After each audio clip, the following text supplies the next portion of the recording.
আমার সাথে বসে বসে টিকটক দেখছিল। তো হঠাৎই তার মনে হলো যে সে সিট রুটি খাবে। তো যেই ভাবনা সেই কাজ চলে গেল আটা গোলাতে। তো আটা গোলালেই তো হবে না, তো এটা বানাতে একটা সরঞ্জাম লাগে। সেটা বানানোর জন্য একটা বলি নিল, একটা কেচি নিল। তো নিয়ে সে সেই সরঞ্জামটা বানানোর চেষ্টা করছে। সে সাকসেসফুলি হয়েও গেল। বলিটা কেটে নিল সাইজ মতো। আমার কাছে এটাকে মনে হচ্ছিল কেক বানানোর যে ক্রিমটা ইউজ করে, সেই ক্রিম ইউজ করার জন্য যে একটা মানে প্যাকেট ইউজ করে, তো সেটার মতো লাগছিল। তো আসলে সে বানিয়েছে সেটার মতো, তো সেটার মতোই লাগছিল। সেটাকে সে কেটে একটু ফুটো করে নিল। সিট রুটি বানাতে গেলে মানে একটু ফুটো থাকতে হবে, না হলে আটাটা পড়বে না। তারপরে সে সুন্দর মতো করে বানিয়ে নিল। শুধু আমাকে বলছিল দেখ আমি পারবো। তারপর সে রান্নাঘরে চলে গেল। কিচেনে যাওয়ার পরে একটা বাটিতে তেল নিয়ে নিল, একটা ন্যাকড়া নিয়ে নিল। তেলটাকে সে আর কি কড়াইয়ের মধ্যে এভাবে ছড়িয়ে দেওয়ার জন্য। তো কড়াইটা দিয়ে দিল। দিয়ে দেওয়ার পরে সেই আটার যে গুঁড়িটা সে মাখিয়েছিল সেটা সে প্যাকেটের মধ্যে ঢেলে নিল। এখন সে এটাকে আর কি ওই কেকের যে ইয়াটা ব্যবহার করে ক্রিমটা ওইভাবে সে দিয়ে দেবে। তো দেখি সে সাকসেসফুলি কতটুকু করতে পারে। তারপরে সে তেলটাকে কড়াইয়ের মধ্যে ছড়িয়ে দিল ওই ন্যাকড়াটা দিয়ে। মানে এইভাবে দিতে হবে, না হলে উঠবে না।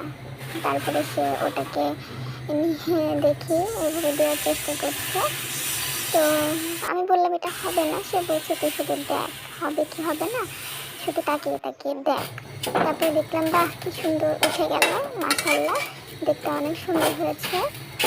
তো পিঠাটা দারুণ হয়েছিল, খেতে খুবই ভালো লেগেছিল। সেটা বানিয়ে ফেললো খুব সুন্দর মতো, মাশাআল্লাহ খুবই ভালো লাগছিল।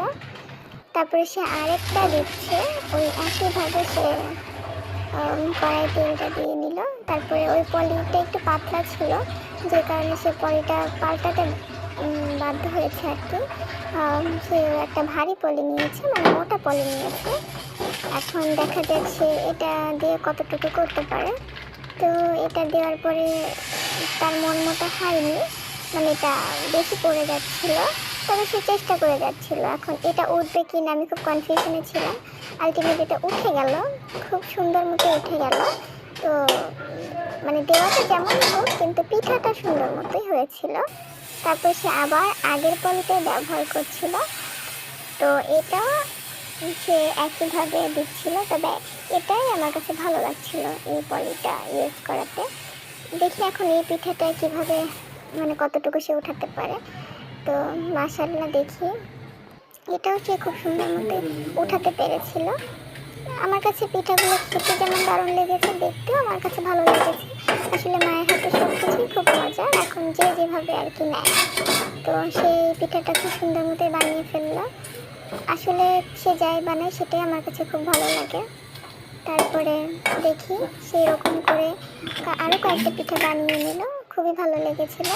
তবে সিট রুটি ছিটিয়ে বানাতেই নাকি বেশি ভালো লাগে। সে সব কিছু ফেলে দিয়ে এখন ছিটিয়ে বানানোর জন্য হাত ভরালো, মানে হাত দিয়ে ছিটিয়ে ছিটিয়ে সিট রুটি বানাবে। তো আমি ভেবেছিলাম এটা উঠবে না। তো এখন সে বলছিল যে দেখ শুধু তাকিয়ে তাকিয়ে, তো ওঠে কি ওঠে না, জাস্ট তাকিয়ে তাকিয়ে দেখ। তারপর আমি দেখছিলাম সে আসলে কী করে। পরে দেওয়ার পরে এখন বললাম যে এখন উঠাও তো দেখে ওঠে নাকি, মানে আসলে সিট রুটিটা হয় কিনা। বাহ মাশাআল্লাহ, ছিটিয়ে বানালেও সিট রুটিটা খুব সুন্দর মতো উঠে গেল, দেখতেও খুব ভালো লাগছিল। যদিও ফোনে ওইভাবে বোঝা যাচ্ছে না, তবে আমার কাছে খুবই ভালো লেগেছে। খুব সুন্দর মতো সে বানিয়েছে। দেখতে দেখতে অনেকগুলো সে সিট রুটি বানিয়ে ফেললো, খুবই সুন্দর লাগছিল পিঠেগুলো। তারপরে তার সকালে রান্না করা মাংস ছিল, মাংসটা সে গরম করে নিচ্ছিল আর কি। তার হাতে বানানো সিট রুটি আর মাংস খাওয়াবে। মাংসটাও খুবই লোভনীয় হয়েছিল, খুব সুন্দর করে সে রান্না করেছিল। যেমন মাংস তেমনই সিট রুটি, খুবই ভালো লাগছিল। মাছ ছিল, মাছটাও সে সুন্দর মতো গরম করে নিয়েছিল। সবাই ভালো থাকবেন, আল্লাহ হাফেজ।